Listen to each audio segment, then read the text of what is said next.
Po. Pagpalang gabi po. Ayan, mga Meres 10 para alas 8. Nandito po tayo sa Barangay 105, Soni, District 1, Tondo, Manila, sa tahanan ng mag-asawang Brother Archie at Sister Kim. Tayo po ay mag-aaral ng Ebanghelyo sa pagkakataon na ito. Hindi tayo naparito para magkwentuhan kung ano-ano, kundi ito po, may Bible po tayong hawak na New Testament lang kasi manipis. Ano po? Ang mahalaga dito, kaya manipis kaya malapad, ang pinag-uusapan yung mensahe. Sa Bible po, ang isa sa mga itinuturo ng Biblia, yung nasa Hebreo. Pero bago tayo tutukuron, hingin muna po natin ang tulungan ng Panginoon Diyos, ang kanyang patnubay, upang siya pong gumabay sa bawat isa sa atin. Panginoon Diyos, sa aming Ama na makapangyarihan sa lahat. Minsan pa, samahan mo po kami sa aming pag-aaral ng mabuting balita sa oras na ito. Buksan ang puso at isip ng bawat isa. Ganon din po ang mga manonood ng video ito at makikinig na kung di pa po ayon sa iyong damdamin, kalooban ng kanilang pananampalataya, baguhin mo po sila. Sapagkat ikaw lang po pwede magbago sa tao, sapagkat kung kami po ang magbabago ng aming sarili, hindi po namin magagawa at kami po ay mabibigo. Salamat po sa ngalan ng Panginoong Yesus. Amen. Yan. Sa Biblia po, tingnan niyo po yung sinasabi sa Hebreo sa chapter 12, verse 2. Basahin po natin ang nakalagay sa nasabing talata. Ito po. Ituhon natin ang ating paningin kay Jesus na siyang pinagmumulan ng ating pananampalataya. Sa English po, looking unto Jesus, the author and the finisher of our faith. Sa King James Version po yan. Sa Tagalog, napakaganda. Ituon natin ang ating paningin kay Jesus na siyang pinagmulan ng ating pananampalataya. At siya rin ang nagpapasakdal nito. Sinong pinasasakdal ni Jesus? Yung may pananampalataya sa Panginoong Yesus. Sila po ay pinasasakdal. Ano po yung nagpapasakdal dito? Nagbabanal.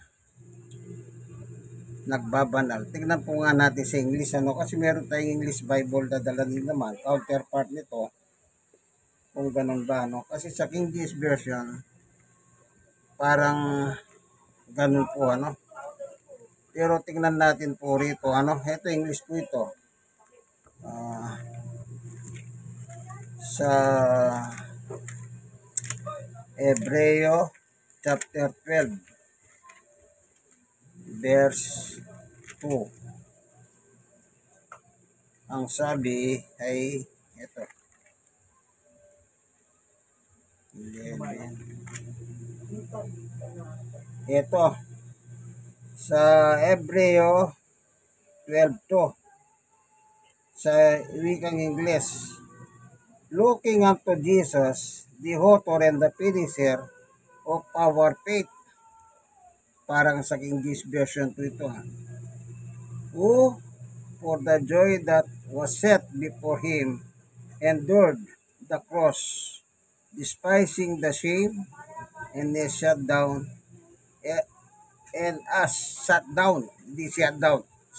umupo, the right hand of the throne of God. Okay?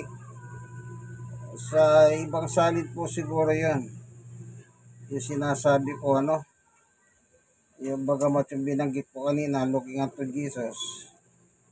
Okay? Anong nakalagay?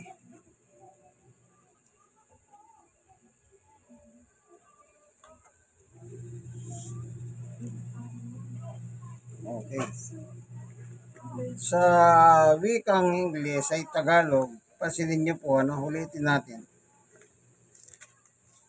Ang ating Panginoong Yesus ang bumabanal. Siyempre, kaya tayo nagiging banal kasi po ang salita ng Diyos ay banal. Yan. Ulitin lang natin, Ituhon natin ang ating paningin kay Jesus na siya pinagmumulan ng ating pananampalataya at siya rin ang nagpapasakdal nito. Kumbaga yung ano ba yung sa English sa pag sanctify.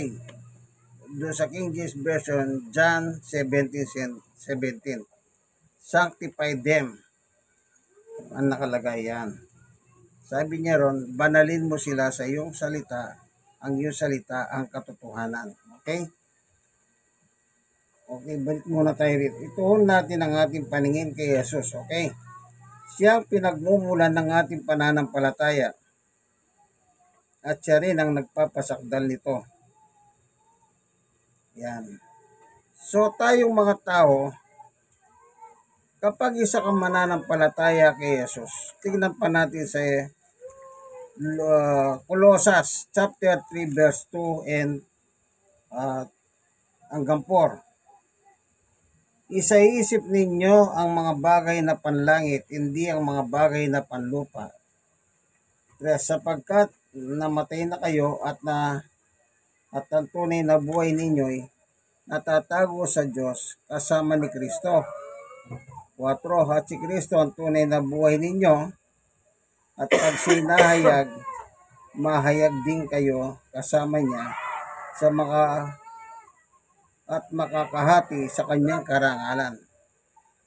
Yun po, yung ang focus po natin,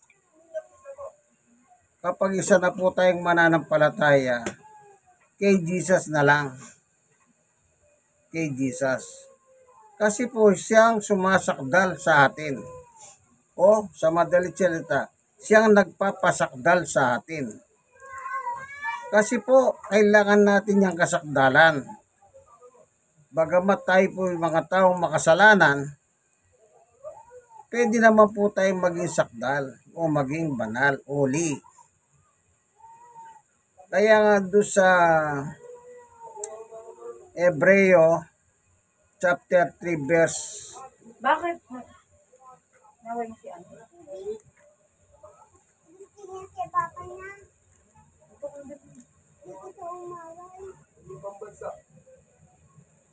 Sabi rito, 3:1. Mga kapatid, sa pananampalataya at kasama sa pagkatawag ng Diyos, alalahanin niyo si Jesus na sinugo ng Diyos upang maging dakilang saserdote ng ating pananampalataya. Ano po? Dito naman, alalahanin ninyo si Jesus na sinugo ng Diyos upang maging dakilang saserdote. Siya po ang dating dakilang pare, the great priest. Siya po yung may karapatan na sumakdal po sa atin, ang ating Panginoong Jesucristo. Wala na pong iba. At kapag tayo po'y nabubuhay sa salita niya, anong sabi po sa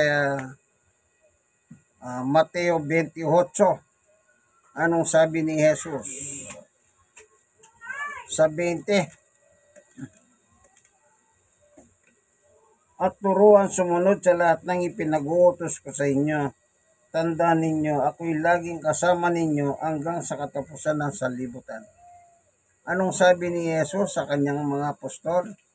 Sa kanilang pangangaral, ang gagawin po pala nila, ito, ipasunod ang aral ni Kristo. Yun po ang kailangan. Kapag sinusunod po natin yung aral kay Kristo, ibig sabihin may pananampalataya tayo sa Kanya. Kaya kung babalikan natin yung Hebreo, anong sabi niya? Ito, babasahin natin muli. ituon natin ang ating paningin kay Jesus na siyang pinagmulan ng ating pananampalataya. Kailan nangyari ito?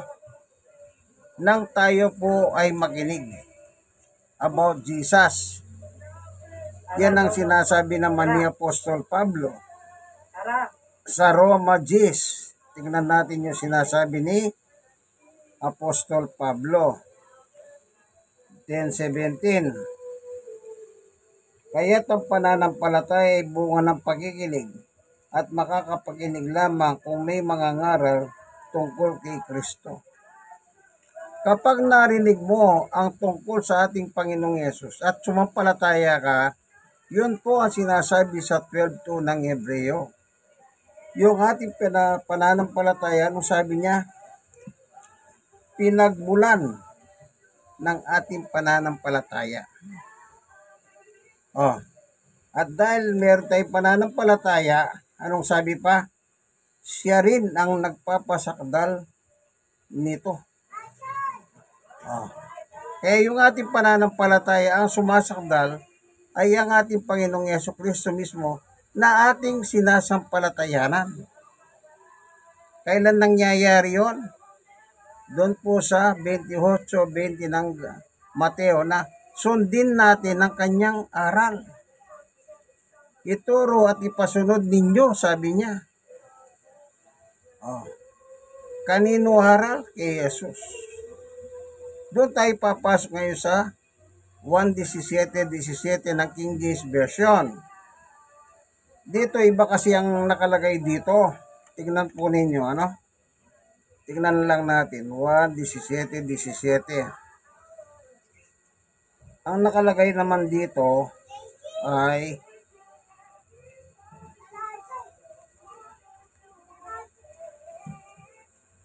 italaga mo sila sa pamamagitan ng katotohanan, ang salita mo'y katotohanan. Ang mga taong mananampalataya, itatalaga mo sila, sabi ng Jesus kaya sa Diyos, sa katotohanan. Yung katotohanan po yun ang nagpapasakdal sa isang tao. Ang sabi po sa King James Version, tingnan nga natin kung dito katunog na yung nasa King James, 1:17. Ang nakalagay, kasi sa King James kasi, ang sabi niya, sanctify them. Ibig sabihin, pasakdalin mo sila sa pamamagitan ng iyong salita. Ang salita mo, ang katotohanan. So, ang sumasakdal po, yung katotohanan. Kaya sabi sa ditong Biblia po ng Gideon, ibukod mo sila. Ibig sabihin, tayo nabubuhay po sa mundo. Kapag isa ka ng mananampalataya, ibubukod ka na. About katotohanan o salita ng Diyos. Ito, 1:17 sa English. Sanctify them by your truth. Your word is truth. Tama. Sanctify them is pasakdalin mo sila sa katotohanan. Ang salita mo ay katotohanan. Sabi ni Jesus sa kanyang Ama na nasa langit. Kasi yung moment na chapter 17 na ito, si Jesus ay nananalangin. Tingnan natin sa verse 1. Siya ba'y nananalangin dito? Opo. Pagkasabi ni Jesus ng mga pananalitang ito, siya'y tumingala sa langit at ang wika, Ama, dumating ng oras, parangalan mo ang iyong anak upang maparangalan ka naman niya. Nananalangin si Jesus sa kanyang Ama.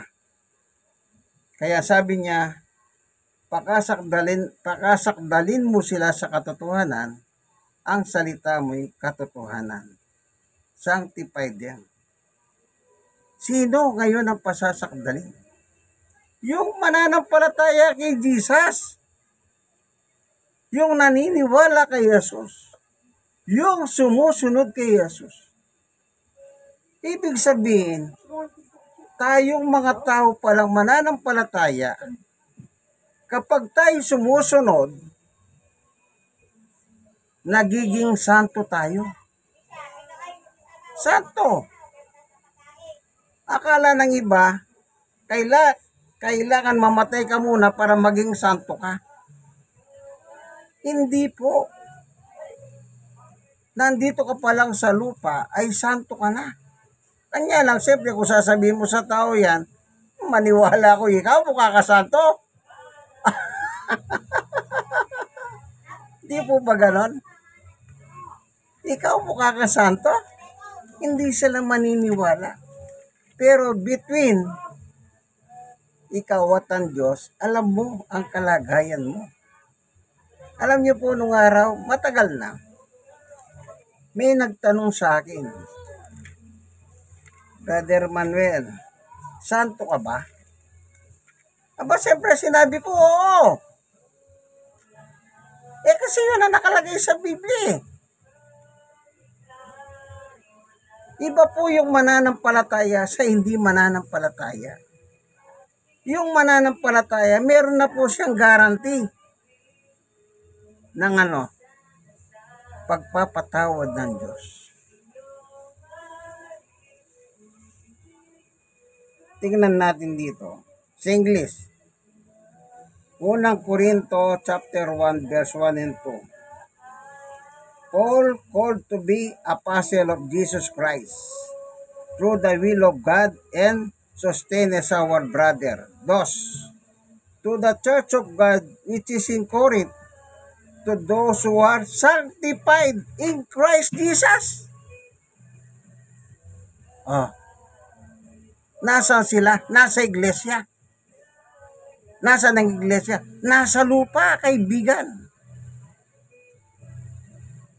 No, anong ginagawa? Ayan eh, nakalagay na nga po rito eh. To the church of God which is in Corinth, to those who are sanctified in Christ Jesus, called to be saved. May nagtanong sa akin, Brother Manuel, santo ka ba? Ayan po ang pinost ko sa kanya. Yes. Bagamat sa lupa talaga nakakagawa tayo ng mali. Tandaan nyo. Pero iba yung tinawag sa hindi tinawag. Iba yung may pananampalataya na, iba sa walang pananampalataya. Iba yung nakapanginig ng aral ni Jesus Christ kesa sa wala. Magkaiba po yun. Yung na kay Jesus na, binabanal po tayo ni Jesus dahil sa ating pananampalataya sa Kanya. Yun po yung Hebreo 12:2.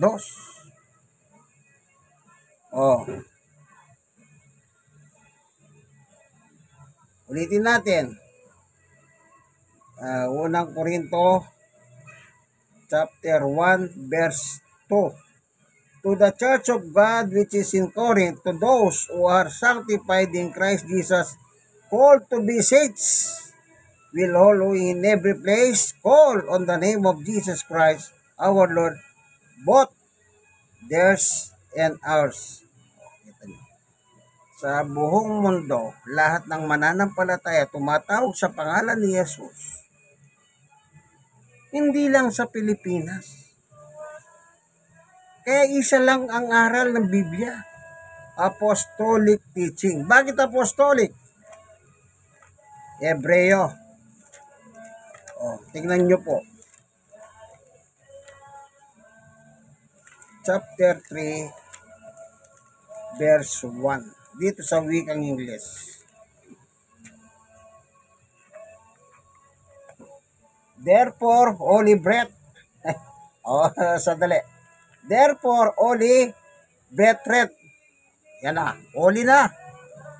Partaker of the heavenly calling. Consider the apostle and the high priest of our confession, Christ Jesus. Ang isang katiyakan ng kaligtasan sa Biblia, yung nakasulat. Apostolic teaching. Ano yung apostolic? Si Kristo po ang pangunahing apostol ng Biblia. Ay ano nakasulat? Binasa ka, English pa nga yan. Bagamat hindi ako well known sa English, ha? Pero nakakagawit ng konti-konti. O ikaw na nagsasabi sa akin, magsalita naman daw akong English. Okay, English na yan. Eh, kasi foreigner yun eh. Okay? Anong sabi? Ayan, napakaliwanag. Therefore, holy brethren, partaker of the heavenly calling, consider the apostle and the high priest of our confession, Lord Jesus. Kaya kapag apostolic ang turo, sigurado ka kaibigan, hindi ka maliligaw. Oh. Kapag ang aral labag kay Kristo, anti-Christ ka. Anti-apostolic teaching ka. Oh. Wala po kong binabanggit na iba. Jesus lang ang ating binabasa. Kaya sa ating buhay mananampalataya, tama yung 12:2 ng Hebreo. Looking unto Jesus, the author and the finisher of our faith. Sino raw ang author? Jesus Christ. Hindi ba pag nasa eskwela tayo, may libro na binabasa natin, ano ba tinitingnan natin? Sino kaya ang author nito? Pero yung libro niya, naniniwala tayo. Di ba? Pag bibili kang libro, ano sabi ng teacher? Ang hanapin ninyo, ang author si ganito. O, di ba? Yun ang bibili natin kasi yun ang nirekomenda ni teacher. Eh dito, sinong author ng our faith? Jesus. In Christ alone. No less in Christ alone. Salamat po sa iyo, Panginoon Diyos, sa iyong pagtuturo sa amin nang dapat namin palang sampalataya na walang iba kundi ang iyong anak na si Jesus. Sapagkat ang pananampalataya sa Kanya, ito po yung magpapasakdaw sa aming buhay habang kami nabubuhay sa ibabaw ng mundo. Maraming salamat po sa iyo, Panginoon Diyos, sa ngalan ni Jesus. Amen. Yung mga o kayong mga nanonood ng video, ang tignan nyo po yung aral. Huwag nyo pong titignan ako. Hindi naman kayo logi. Ayan. Di ba gwapo? Huwag nyo akong tignan. Ang tignan nyo yung aral. Ito po, gumamit tayo ng dalawang Biblia. Isang English at isang Tagalog. Counterpart po ito ng Tagalog sa English. English at Tagalog. Bagamat may konting pero wala nang problema yon. Ano po? Like, i-share, at kayong mga nashare, i-share nyo po sa iba. Kung meron kayong comment, okay lang naman sa akin yun. Tiyakin ninyo, biblical, para masagot kayo ng biblical din. Ano po? Huwag kayong gagaya doon sa mga reliyon na bastos. Kung ano pinagsasabi sa akin. Pero wala sa nagsabi sa kanila na gwapo ako. Ang lagi nila sinasabi, tama ka na, kalbo. Inamin ko na po talaga, nakalbo na ako. Hindi bali, matanda na ako. Ang mahirap, bata ka tsaka ka nakakalbo. Hindi po ba? Sige po, hanggang dito na lamang ang ating video. God bless us all. Ito pong inyong kaibigan kay Jesus, Brother Manny Bautista. Nasa Barangay 105 tayo, Sony, District 1, Tondo, Manila. Sa Barangay Haroma. Yan, Haroma. God bless us all.